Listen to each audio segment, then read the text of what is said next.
The screen can be seen. Okay. So we are going to be starting with programming and problem solving using Python. So first, we are going to be talking about problem solving.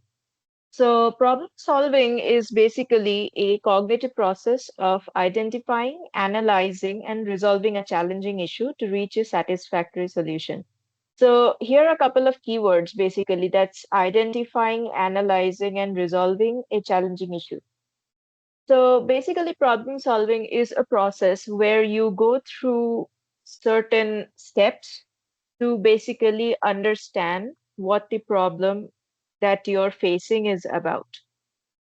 Once you have identified what your problem is, we're going to be going to analyzing the issue. That is basically, we are going to research on that issue and try to find out what could be the possible solutions or hypotheses which we can rely on in order to find a solution to the problem. And the last step is resolving, that is finding a optimal solution to the problem. Now, problem solving can be done in several different ways. One of the ways is by going through algorithms, flowcharts, and pseudocodes. So first we're going to be going with algorithms. Algorithms, please mute your mic, whoever is speaking. Yeah, okay. So algorithms,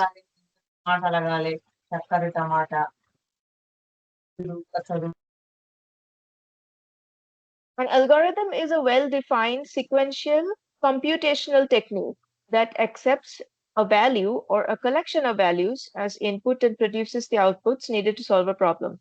Okay, so this is like a very verbose definition of algorithms. I'll break it down. So an algorithm is a well-defined sequential computational technique. It basically means that an algorithm is a sequence of steps that a computer or a similar computing device must follow to reach a solution to a problem. That is basically the meaning of sequential computational technique. And it accepts a value or a collection of values as input. So basically, the algorithm that we're going to be using to solve the problems is going to be accepting.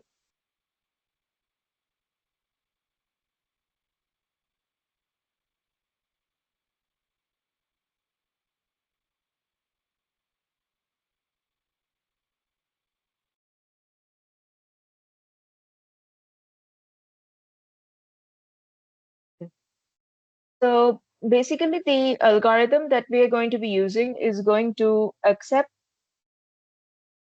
a value as an input or several values as inputs. It can be a single input algorithm or it can be an algorithm that accepts multiple inputs. And then, based on the input and the processes in the algorithm, it's going to produce outputs as needed to solve a problem. So here we have the need for algorithms, basically. So algorithms are required for efficiency, consistency, scalability, automation, and standardization. I'm going to explain what everything means. So efficiency basically means you find a optimized solution to a problem. You find out a solution that solves the problem with the least amount of time and resources required. That is basically efficiency.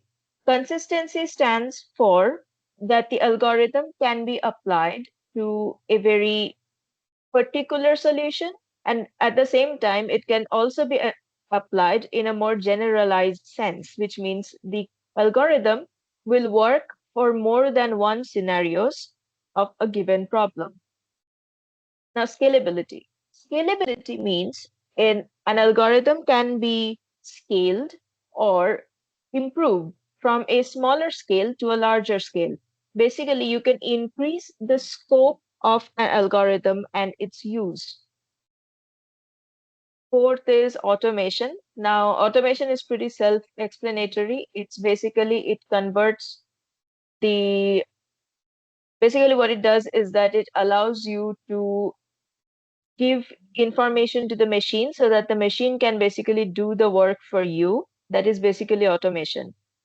And then there's standardization, which means that algorithms provide you a standard procedure or set of rules that can be followed across teams or groups of people.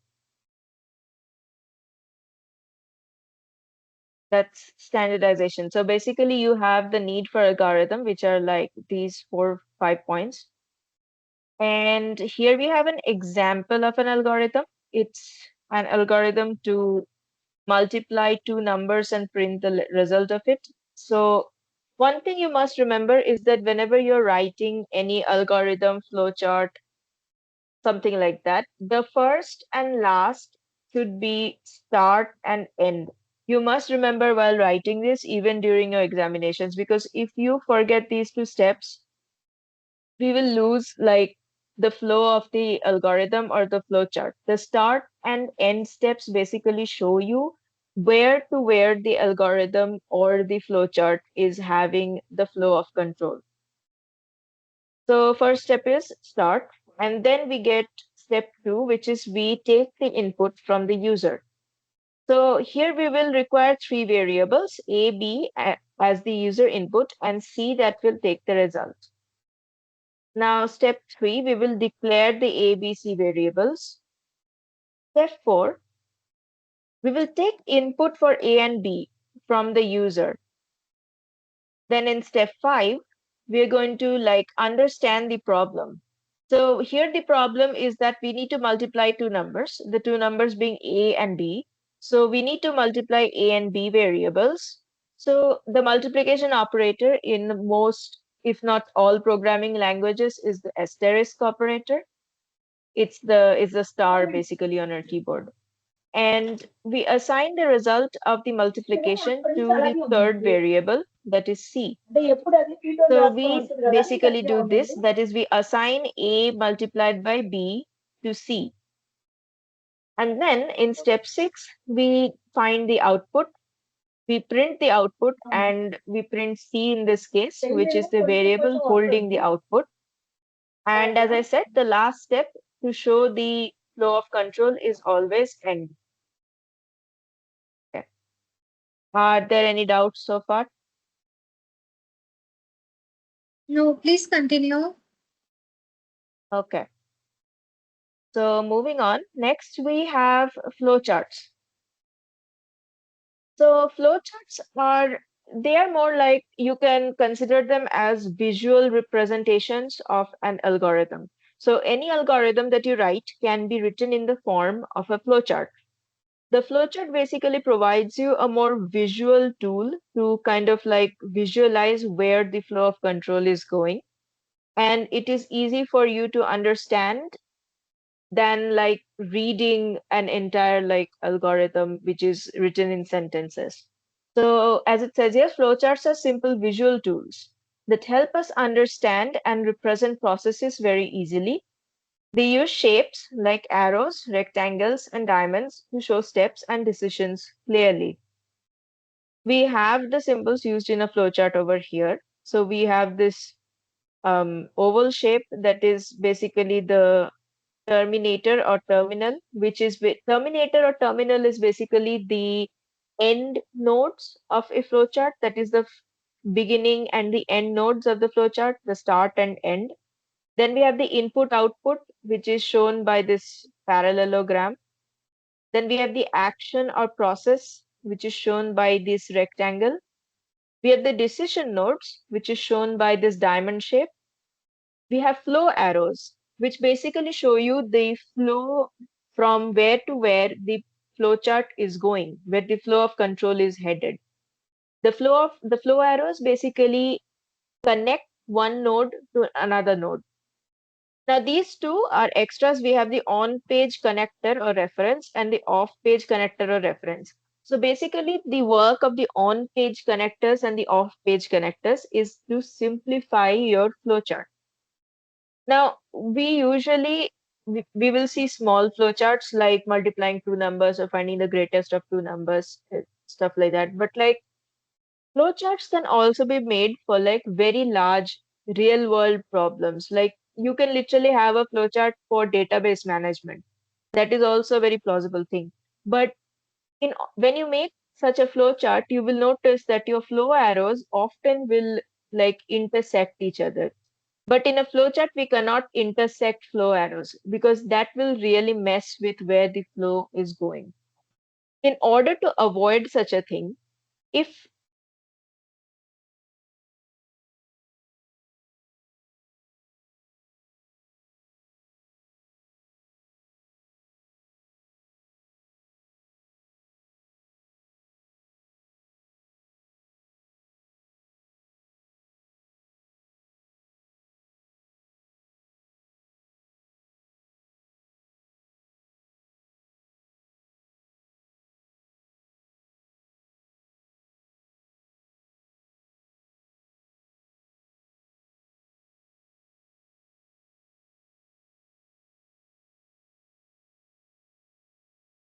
Does anyone have any doubts till now?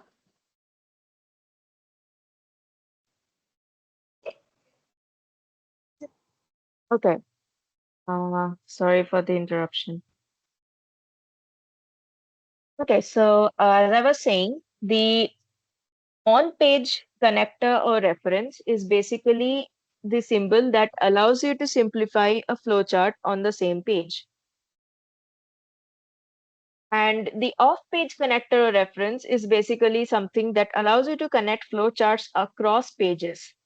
So you can have like a part of the flowchart in one page and another part of the flowchart in another page, and you can use the off-page connector or reference accordingly.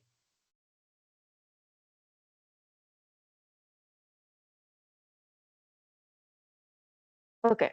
Next, we have the need for flowcharts. So the biggest need for flowcharts is basically clarity and simplification. So as I said earlier, the flowcharts are basically used to simplify or visualize a certain algorithm mostly, or a pseudocode even. You can even have a flowchart for a pseudocode. After that, we have visual representation. So you simplify an algorithm in the form of these visual nodes so that you can understand visually, which is much easier to understand than text. And then we have the optimal flow of control. So basically, the flow chart, since it visually shows you where the flow of control is going, you can understand which is the most optimal flow or the most optimal nodes that you can touch and go about the algorithm. We also have some rules that you must follow while making a flowchart. So the first rule is basically the flowchart opening statement must be the start keyword.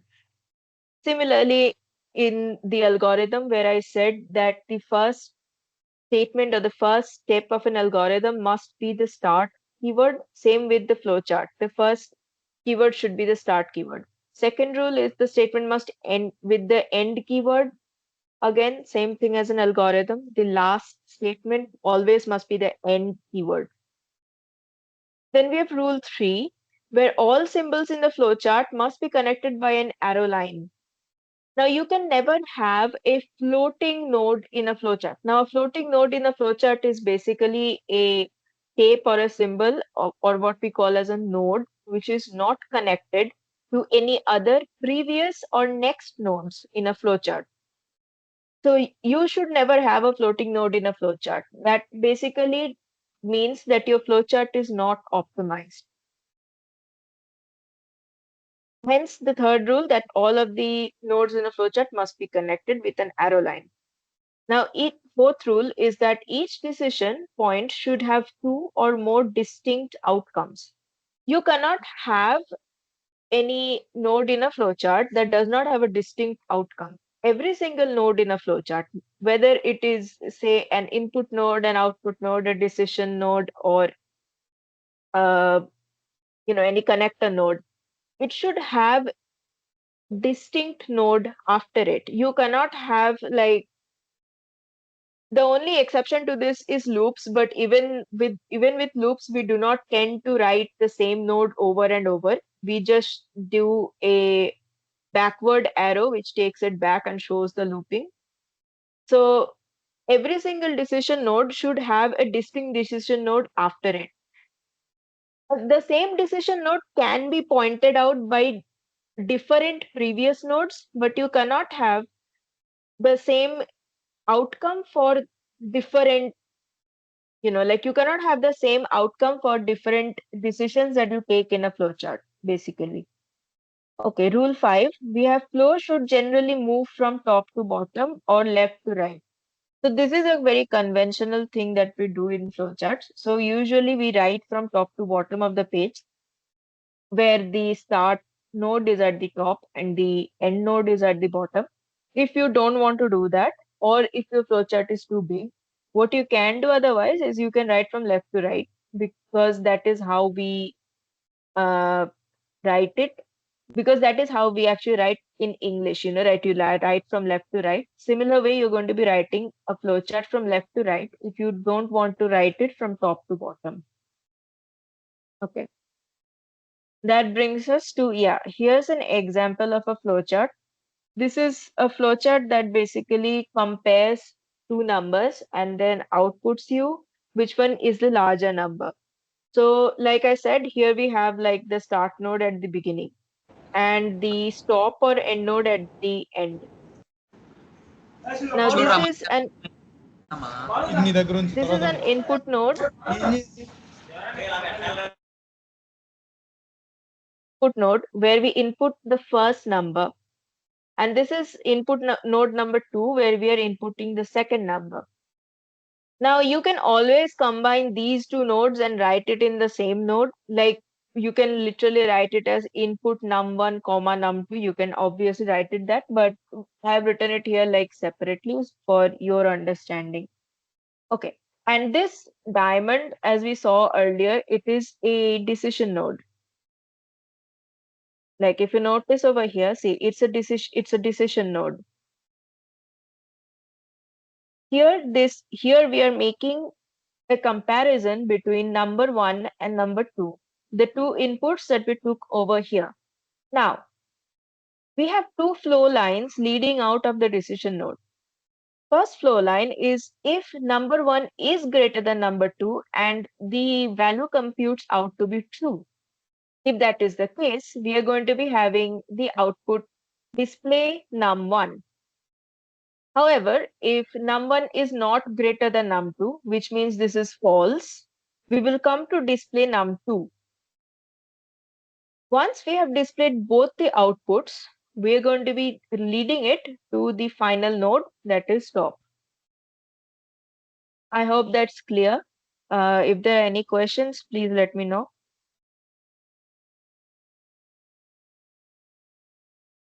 Yeah, someone is raising hand.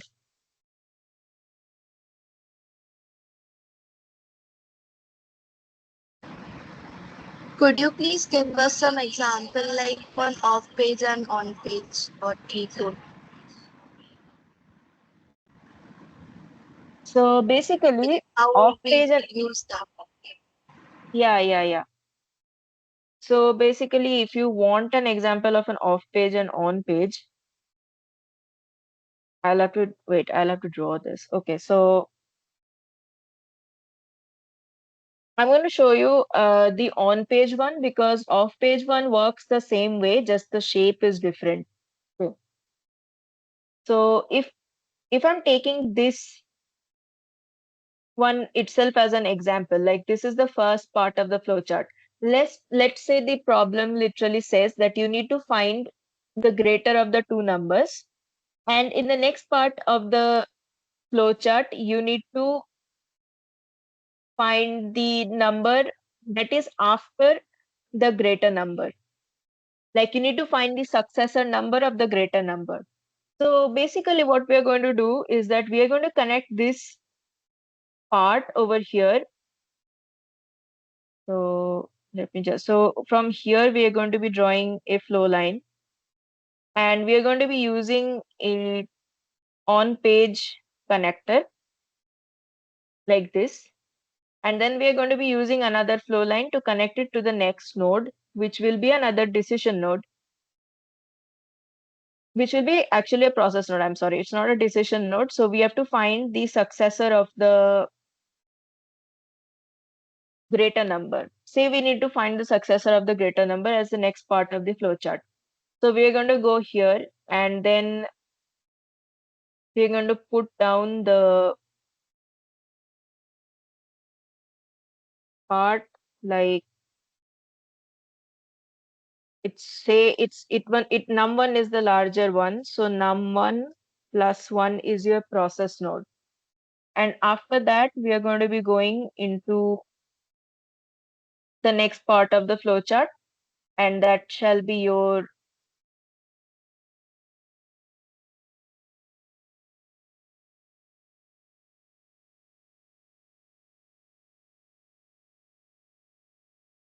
display or output node.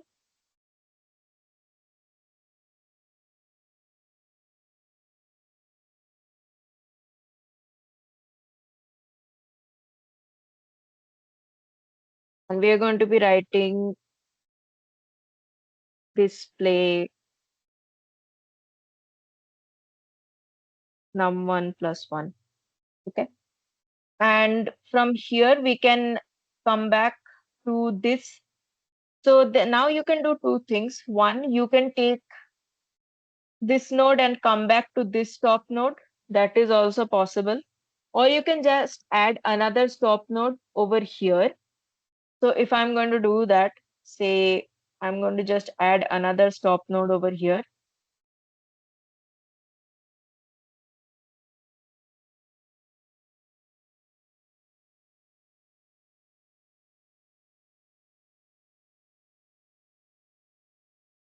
Okay. So this is basically how you use an on-page connector. Now, the thing is, if I were to change, like, if I were to change the part, like, if I wanted to add this entire thing in the first flowchart itself, I would have to literally change, like, the whole thing. I would have to change from the beginning of the flowchart to, like, the end of the flowchart, everything. Because where else would I put these two nodes? But because we have an on-page connector, we can literally make a separate branch of the flowchart. We can connect it to the previous flowchart using the on-page connector. I hope this answers your question. Yeah? Yes. Okay. Any more questions?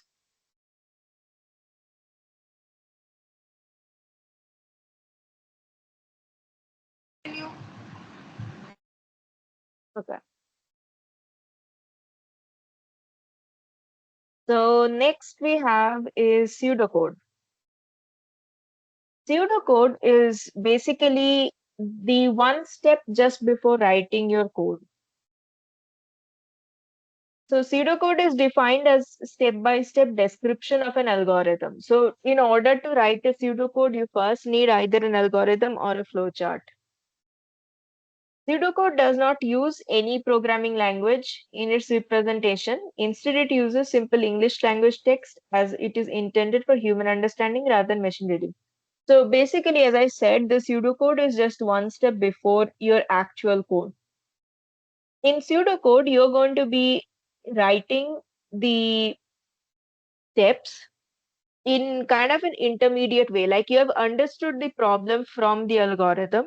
Now you're going to shorten down the statements of the algorithm and write down the pseudocode, which you can later translate into your programming languages.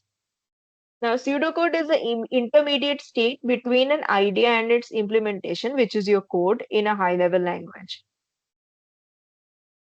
So, over here we have an example of a pseudocode that gives you the example between a good and a bad pseudocode. So, if we look at the good pseudocode, we have like for each index of string, if string index is equal to hash, then return hash found. So, basically, You guys don't need to worry about what a hash or like string index is right now.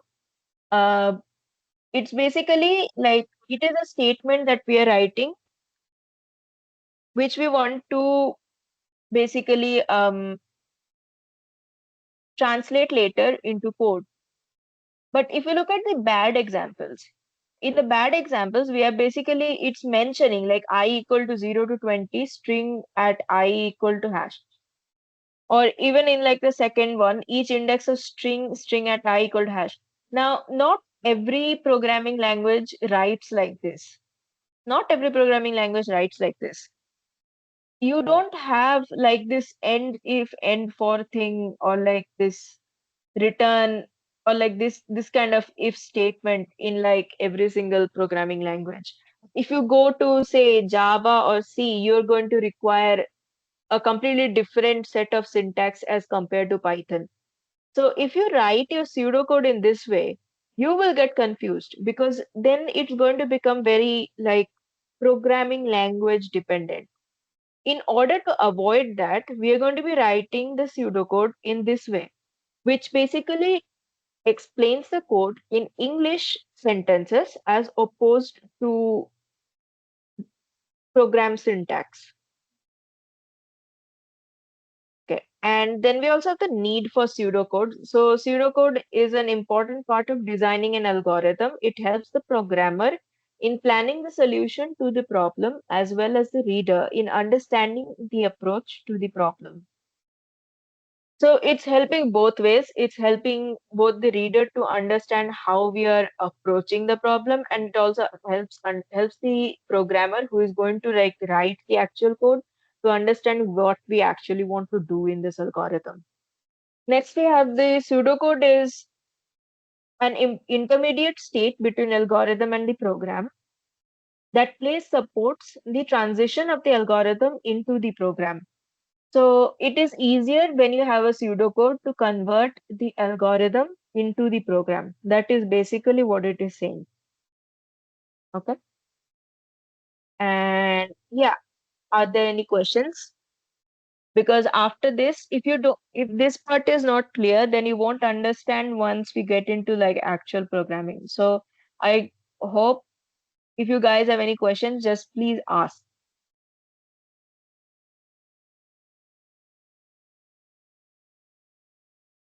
Are there any questions so far?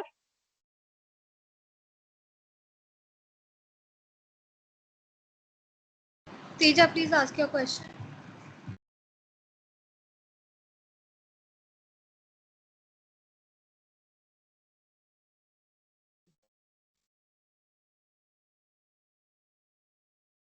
Uh, is it important to index the pseudocode as well? Can you repeat? I did not get what you're trying to ask actually. Uh, in this PPT, it's written with the indexes, right, for if and all the loops. So do we have to write with the index as well in the pseudocode? Depends on what kind of problem you're trying to solve. So this pseudocode, what I can tell from seeing is that it basically traverses a string.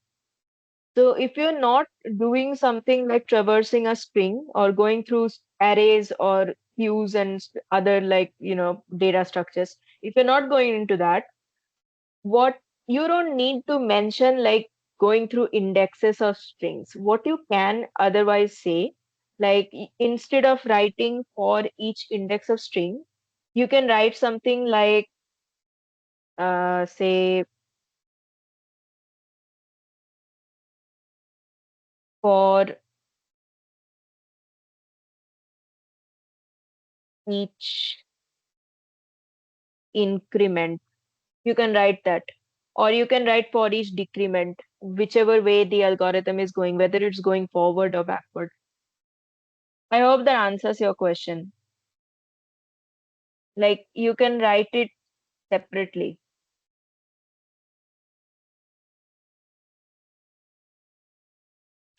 Okay, ma'am, thank you.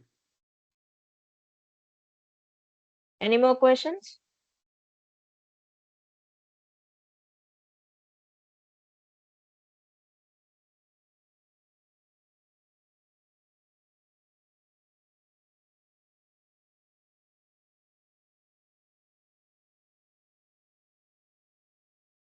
Fantastic.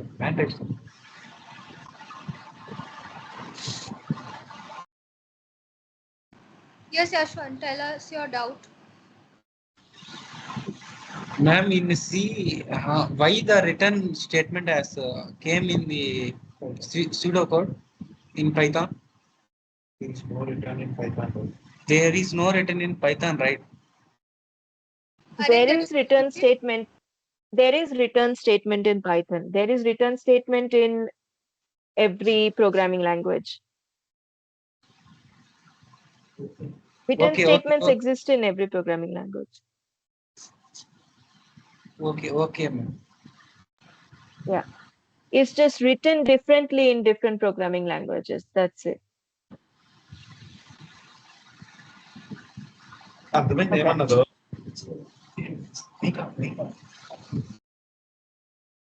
So now we go into the actual programming part. So we have introduction to programming in Python.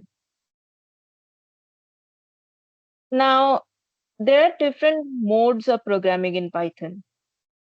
I hope you guys are familiar with both modes of programming. One mode of programming is the interactive mode, and the other is the script mode. Now, the interactive mode in Python, you can actually see it in like any Python compiler, like whether it's the official Python development environment or if it's the like Jupyter Notebook or Anaconda or something. It doesn't matter which one you use. So in the interactive mode, you can get instant outputs, but your code cannot be saved and the code can only be like short. It can only be like 1 line or 2 lines max. However, when you come to the script mode, while the code needs to be run to receive the output, it can be saved in the form of Python files, which basically have a .py extension at the end. And the codes can be much, much longer. So you can have like codes that span 5 to 10 lines. Interactive mode in Python is basically used in case you want to test out like a single line of code, or you just want to quickly see what a function or a library function does.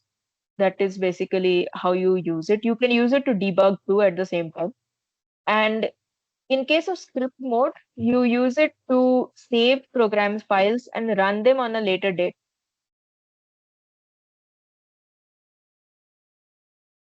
Okay.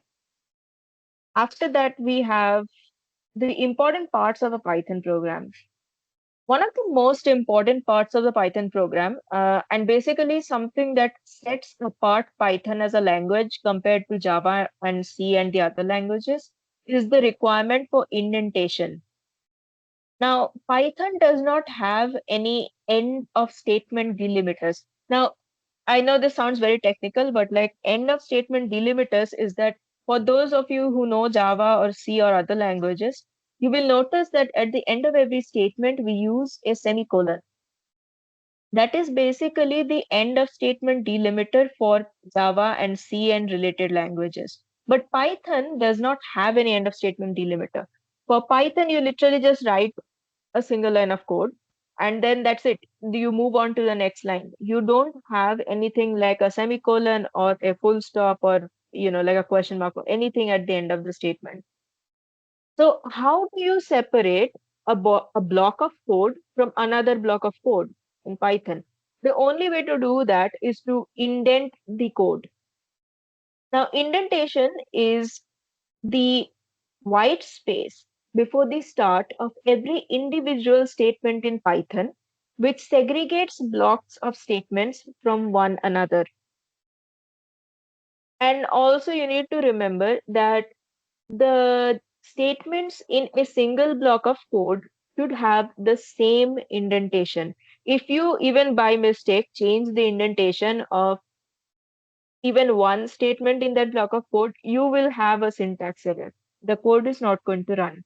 So whenever your code is not running, the first thing you must keep in mind is that please check the indentation. Usually that's where you do a typing mistake. After indentation, we have comments. Now, comments is basically something that allows you to describe what you did in the code. Comments are especially helpful if you are working with others, like in a team, and you're not the only person doing the coding.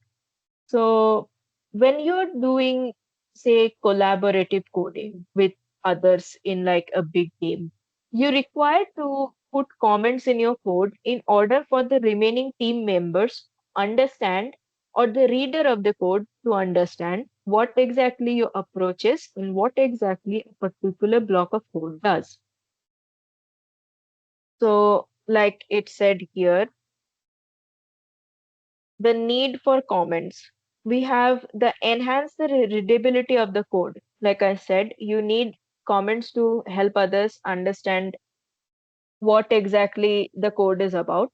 Then we have identify functionality or structure, and then help understand unusual or tricky scenarios handled by the code to prevent accidental removal or changes, and then prevent execution of any specific part of your code while making changes or testing. So the first is pretty self-explanatory. You enhance readability, and then you have identify functionality or structure of the code base. Now you can put comments in between two different blocks of code in order for you to understand what exactly that block of code is doing. Because later on, like say you wrote a program today and then you have been gone for a month and then you again come back to that program, it will be very difficult for you to understand what that code does unless and until you have comments that properly explain you about the functionality of that code. After that, we have helping understanding unusual or tricky scenarios. Now, there is something that we do in coding. There is something that we do in coding. It's called dry run. I don't know how many of you guys do it, but like dry run is basically you physically, like you manually run every single line of the code in order to understand what exactly the output is coming and what is your, like what kind of output you actually want. So one thing you can do with tricky parts of a code is that you can comment out separately some of the statements of the code.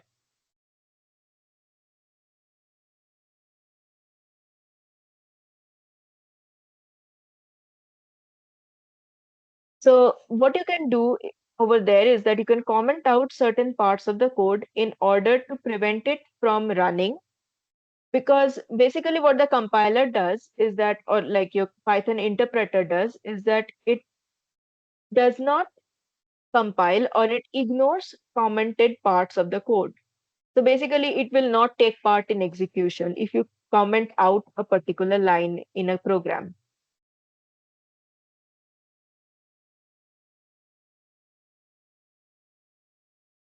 So like it says over here too, like parts of the Python program which are not processed by the Python interpreter. So basically the Python interpreter will not consider comments as part of the execution,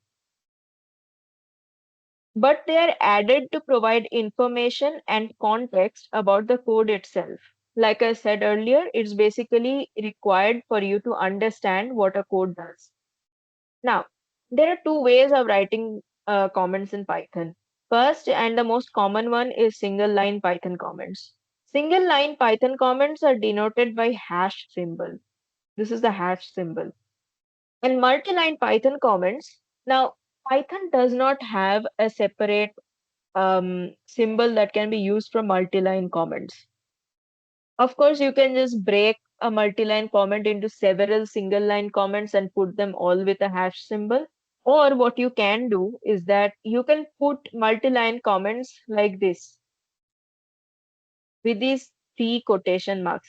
Now in Python, three quotation marks basically means it's a string, but the Python compiler will ignore any string literal which is not assigned to a variable. Now I'll come to literals and variables in a moment, but before that, just remember this part that multi-line comments in Python can be enclosed by the triple quotation marks in this way, as Python ignores any string literal not assigned to a variable.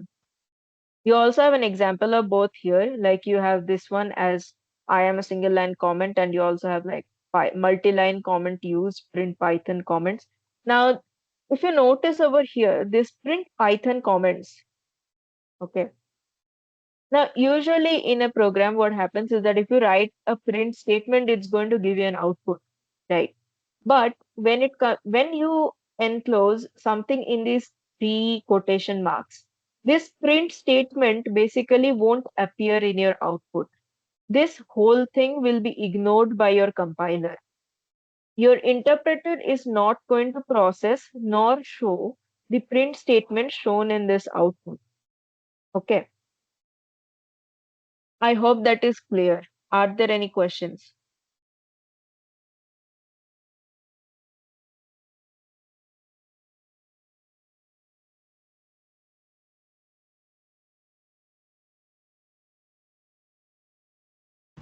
No, please continue. All right. So next we have tokens in Python. Now you must be asking like what are tokens? Tokens is basically the smallest individual unit in a Python program. Now the smallest individual unit can be anything. It can be a variable, it can be a keyword, it can be literals, data types, operators, whatever. Tokens is like the smallest individual unit in a Python that can exist independently. Like you do not that it is separate, like I won't say it's separate, more like it is the smallest unit the Python program can be broken down into. So here are the tokens in a Python program. We have variables,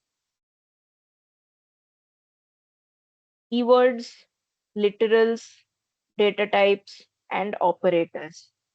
So variables are tokens whose values can be changed or updated. Variables are their values can be changed or updated.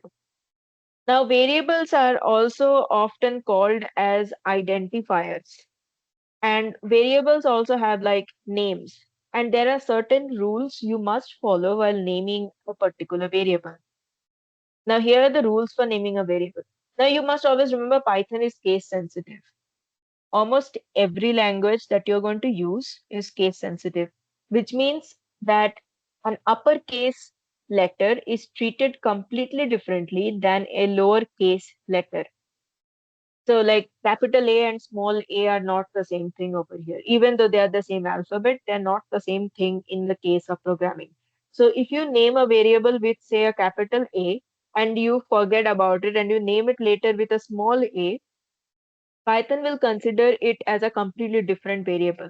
It will not consider a variable name with a capital letter the same as a variable name with a small letter. Then we have the first character of a variable name should be an alphabet or underscore.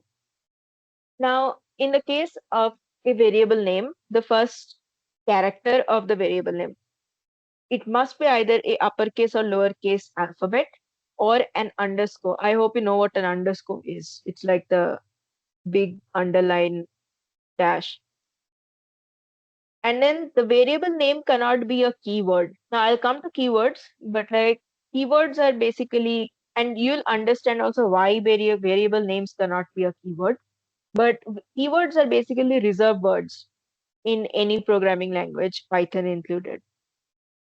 And any special characters except underscore are prohibited. So in a variable name in Python, you cannot have any other special characters. Like you cannot have any white space, you cannot have any hyphens, you cannot have any like percentage, dollar symbols. You cannot have any of.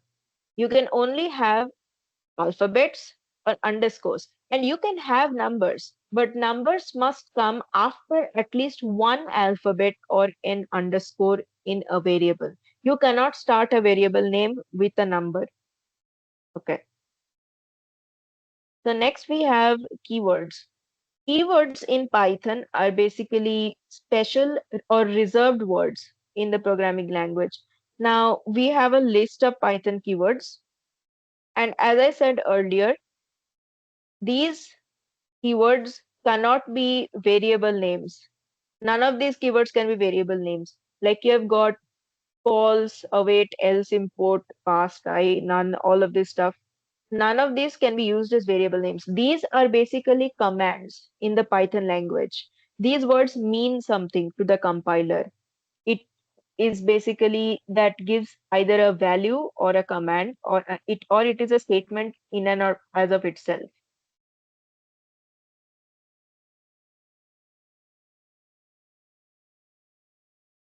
Okay, before going to data types, are there any questions so far?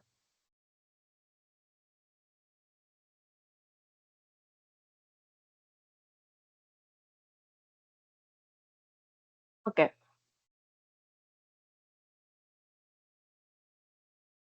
so after this we have literals. Now, literals in Python are also called constants, and their values cannot be changed or updated. It is the exact opposite of a variable. And then we have data types. Now, data types are the types of variables or literals that are supported by Python. Now, there are different kinds of data types that Python supports. Here is a list of it. So we have these kinds. There's a numeric, dictionary, Boolean, set, sequence type. Now, Python data types can be divided into two specific categories. One is the primitive data types, and the others are the non-primitive data types.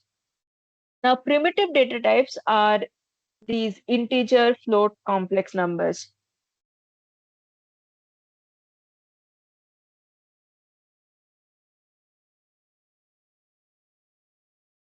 So you have this like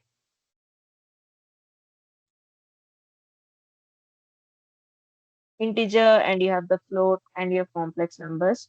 These are your primitive data. Boolean is also a primitive data type. So,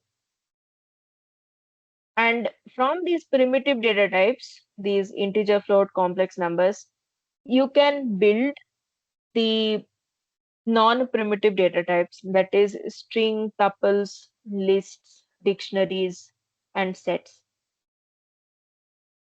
Now, these primitive and non-primitive data types again can be separated into these categories like numeric, dictionary, Boolean, set, and sequence type.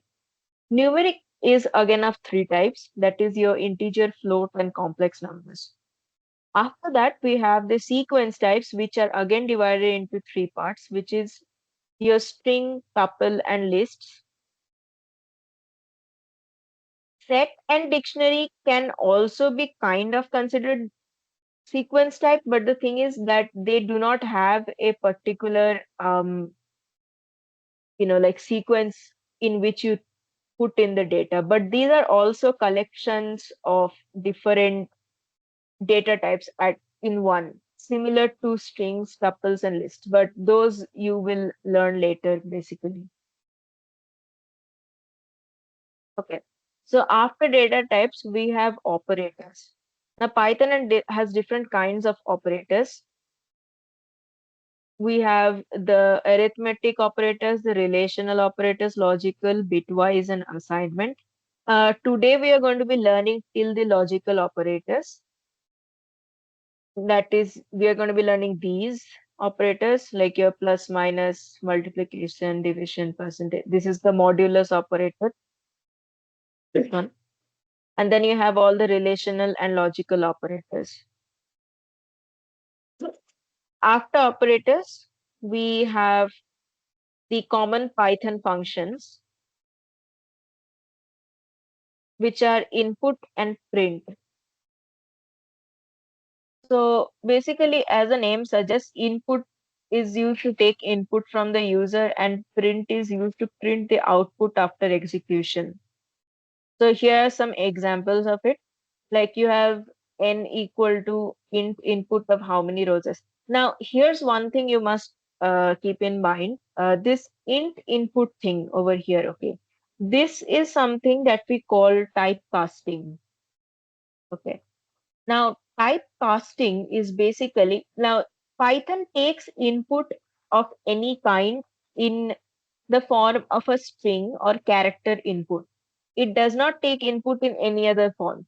In case we require an input in the form of an integer, a float, or a decimal value, or like any other data type, we need to mention which data type we want the input as. In this case, we want the input as an integer data type. So we typecast it as an int of input of how many roses. That is basically the breakdown of the statement.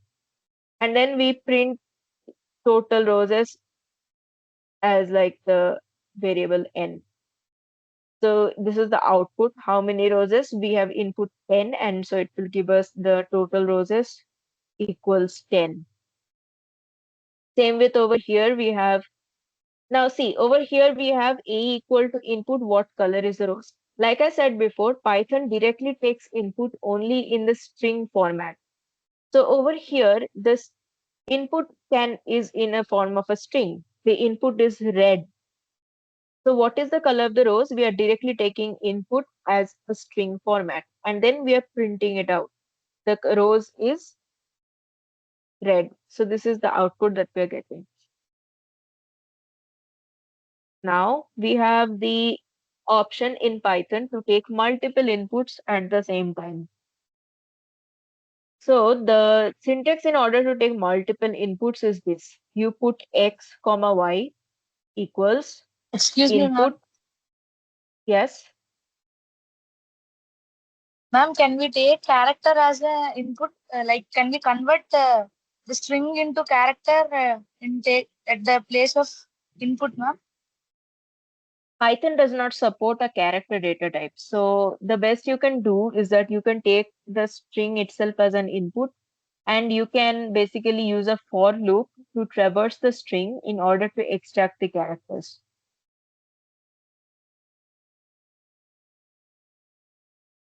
That is one way. Okay, ma'am.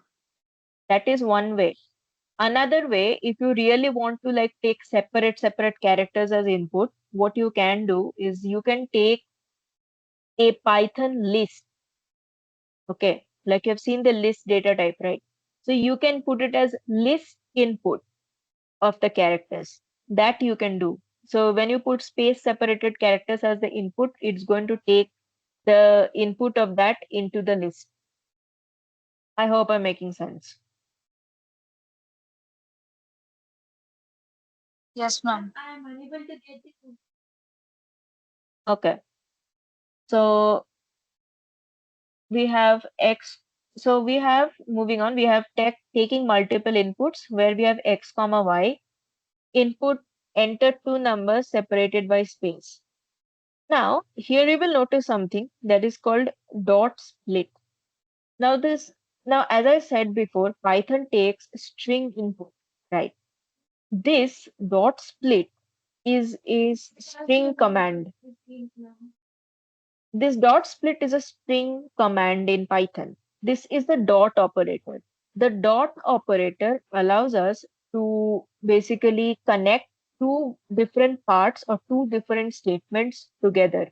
This is the input statement. We are connecting it to the split command using the dot operator. Okay. Now, what the split command does is that when you input two separate numbers, like over here, you're putting space separated and 20 and 20. Okay. Now, split by default, it's going to split your input or string by the presence of spaces or white spaces. So, wherever you have a white space, the split command is going to separate out your input into that many parts. So here, if I give like more than two numbers, if I had say x comma y comma z, input enter three numbers separated by space dot split, what it's going to do it is that it will split the three numbers into the three different variables. So say that time I input like 10 space 20 space 30. What it's going to do is that it's going to associate 10 with x, 20 will be assigned to y, and 30 will be assigned to z. Same over here, we are seeing x is getting assigned to 10, or rather 10 is getting assigned to x, 20 is getting assigned to y. So when we are printing first number comma x, we are getting first number as 10, and second number comma y, we are getting second number as 20. Okay? Any questions?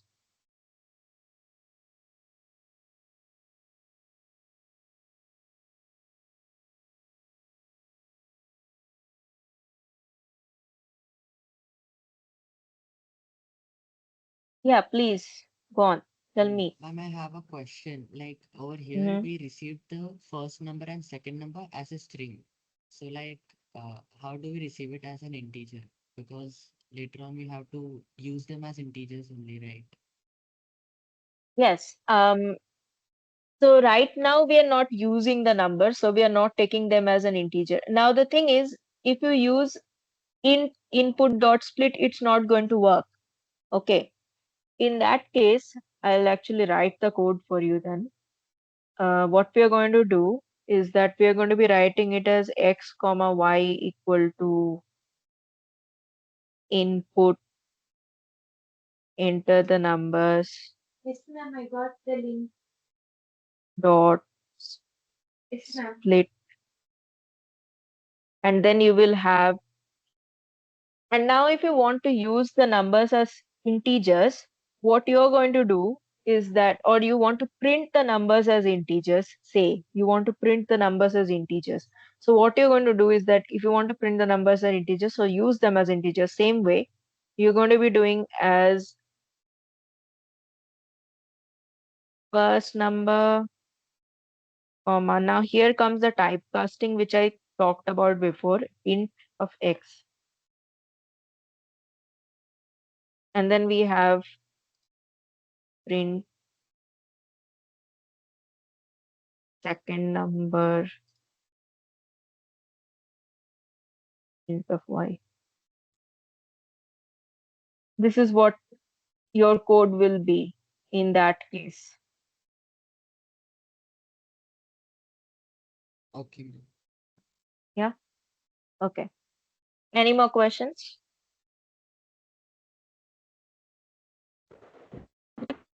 Could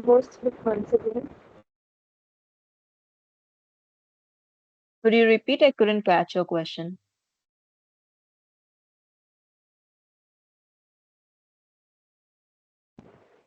Could you please repeat about split once again?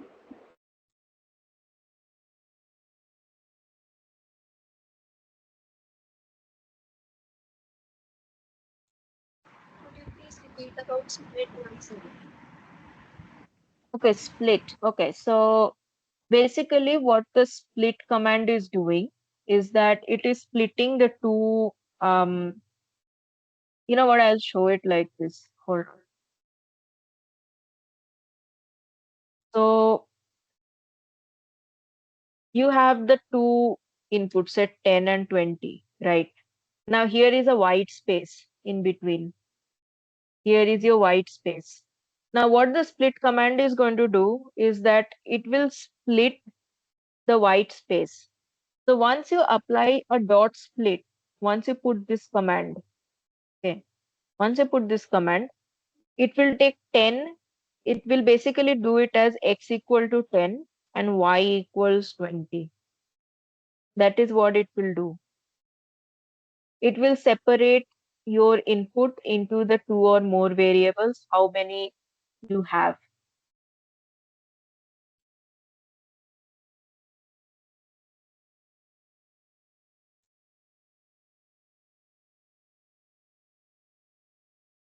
Does that explain what your doubt was? Yes. Okay. So moving on. Okay, someone else has a question. Yeah, ask. Yeah. Ma'am, rather than typecasting in the print statement, we can use x comma y equal to map of and the type we want, comma input dot split. Yeah, you can totally do that. But then you're again using like a separate map. You know what a map is? No, ma'am. Yeah, so when you don't know a command, don't use it because then you won't learn what it does. Still, I'll tell you what a map is. So basically, what the map command does is that since he brought it up, what a map command does is that it maps the value that you input to the particular variable. It basically does the same thing as the split is doing over here. It's going to basically do the same thing. The same thing it's going to do. But instead of taking like split and then typecasting over here, what he wanted to do was put map before the input and map it into the integers. That is completely plausible, but then again, I'm going to tell you, don't use a command that you do not know because there is a very big chance you're going to make a mistake.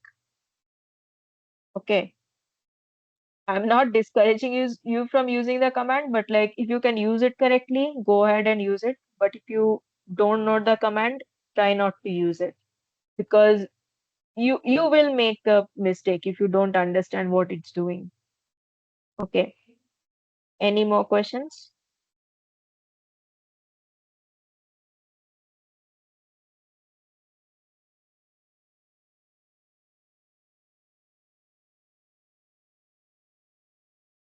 Okay. So next and the last part for today, we have operators in Python. Now today we are going to be doing only the first three operators. That is the arithmetic, relational, and logical operators. So I'm pretty sure you guys are familiar with all of this, but I'm still going to say it. So arithmetic operators are very simple. It's your like mathematical operators. You have the plus, minus, multiplication, division, and modulus operators.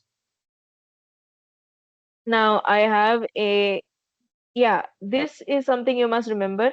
You have to follow the PEMDAS or PEDMAS rule, whichever one you want. Because in Python, the multiplication and division, you can use it interchangeably. It has the same precedence. Now, operator precedence is something you will have in the next session, I presume. So over there, you'll understand what I mean by operator precedence. But here, multiplication and division you can use interchangeably.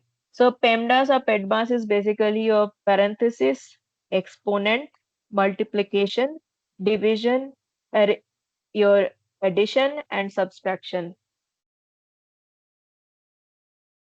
So here's an example program for arithmetic operations. I have assumed the values as a equal to 15 and b equal to 4. So you have addition a plus b, subtraction a minus b, multiplication a multiplied by b, division a by b. Okay, and here are two more operators. We have floor division and modulus. Now, what is floor division and division? Like, what is the difference between these two? Now, division, you will notice that what it does, it will give you an answer in decimal. Like 15 divided by 4, if we do the division, it will give you 3.75. That is the actual answer, right? But then what is this? A double front slash B. Now this is called float division in Python. Float division basically just gives you the integer answer to the question. It will ignore the decimal part. So if you have this 3.75, it will just ignore this 0.75 part. It will just give you 3. Okay. After that, we have modulus. Modulus gives you the remainder of a division. Like if you divide 15 by 4, the closest whole number to that is 12. So your remainder is 3. That is what you're getting as the answer of modulus. And exponentiation is basically your exponent that is written by a double asterisk in Python. And it gives you the 15 raised to the power of 4, which is basically 50625. Okay. After arithmetic operations, we have relational operations. Relational operators are basically comparison operators. They compare two variables or two values in Python. Now, Python can even compare string values. It does it in like a different way, but it can compare string values too, like directly. So here I've taken integer values. I've taken a equal to 13 and b equal to 33. Now you must remember, for arithmetic operators, you will always get a numeric answer, which means you will get an answer either in an integer, float, or complex form. However, in the case of relational operators, what you're going to receive is an answer in Boolean. Now, Boolean is a data type which has two values, true and false. So it can be either one of the either. It can either be true or it can be false. That is the result that you're going to receive from relational operators. So here's a program with relational operators. So I've taken A as 13 and B as 33 over here. So A greater than B. No, A is not greater than B, hence we have received false. A less than B, yes, we have received true. Now this is equals operator. Now the equals operator is different from assignment operator. Assignment operator is a single equal to symbol. However, when you do the equals operator, it is a double equal to symbol. Don't make a mistake over there. This is the not equals to operator, which is this exclamation mark and this equals to. This is greater than equal to and this is less than equal to. So we are having here as the outputs as A greater than B. No, 13 is not greater than 33. We have false. Then 13 is less than 33. We have to, yeah, what is the question?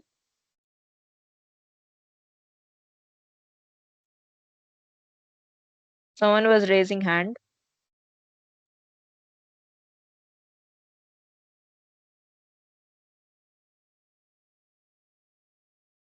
Okay.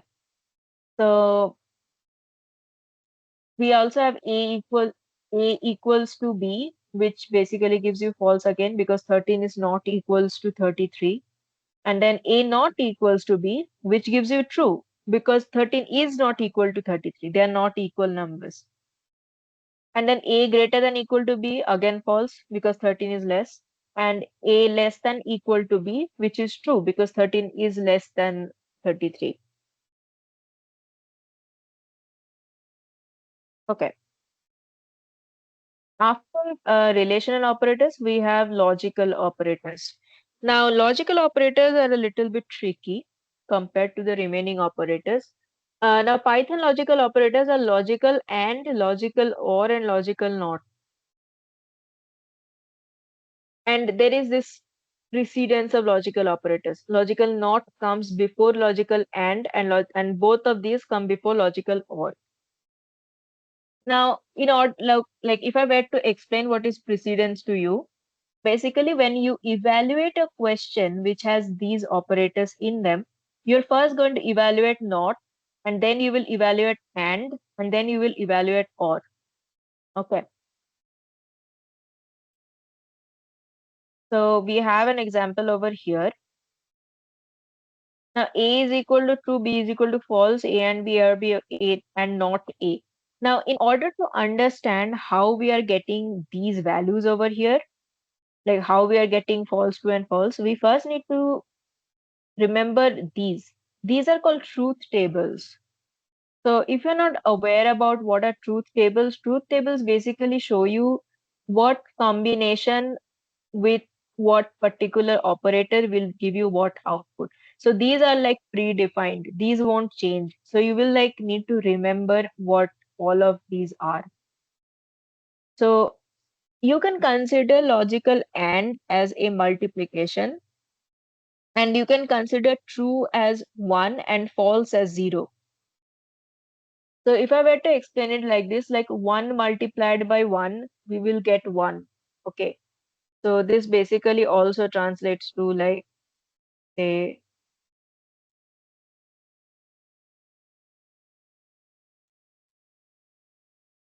if we take true equals 1 and false equals 0, because computers work on binary, we can take it as 1 multiplied by 1 gives us 1. So hence we have true, and true gives us true. And then we have 1 multiplied by 0 gives us 0. Hence true and false gives us false. And then we also have like 0 multiplied by 1 gives us 0. And then 0 multiplied by 0 gives us 0. So this is something we can consider this as. Now, I'm not saying logical AND is equivalent to the multiplication operator. No, that is not what I'm saying. But this is a visualization of how we can consider this operator to be like. Okay. Now, with logical OR, similar to logical AND, we can consider it to be the, say, if we take the same as true equals 1 and false equals 0, then logical AND will be please mute your mic, whoever is speaking.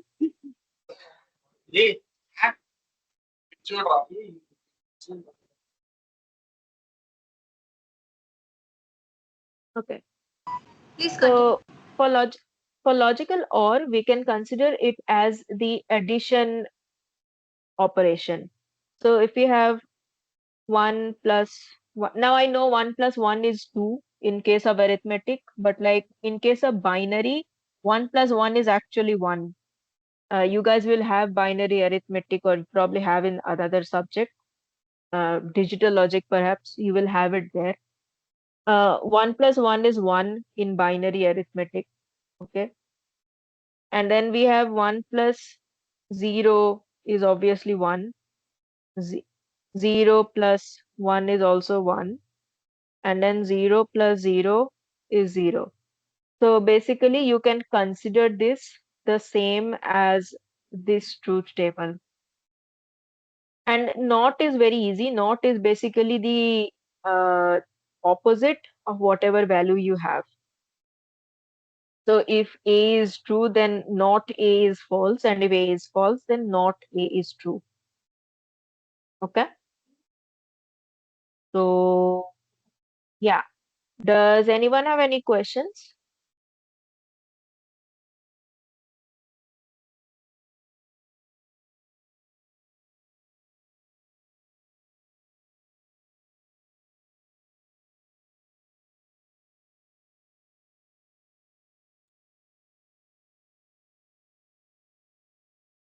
Any questions from like whatever I said throughout? You can ask anything.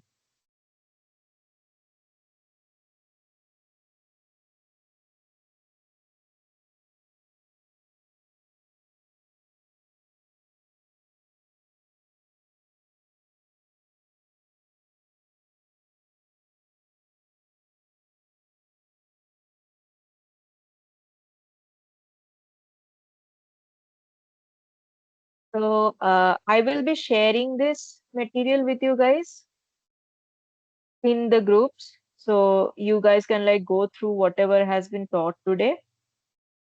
In the next part of your session, which is, I think it will be tomorrow, you will continue on from bitwise operators and forward.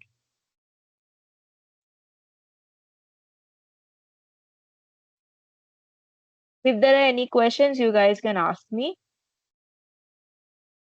Not a single question. Okay. I hope there are no more doubts. But if there are doubts, obviously you can ask. I hope there are no doubts. And I hope you guys enjoyed the session. And I look forward to seeing you guys in a future session. Thank you for your wonderful session. Yeah, thank you guys. Good night. Everyone can leave now. Good night, ma'am. Thank you, ma'am. Thank you, ma'am. Thank you, ma'am. Thank you, ma'am. Thank you, ma'am.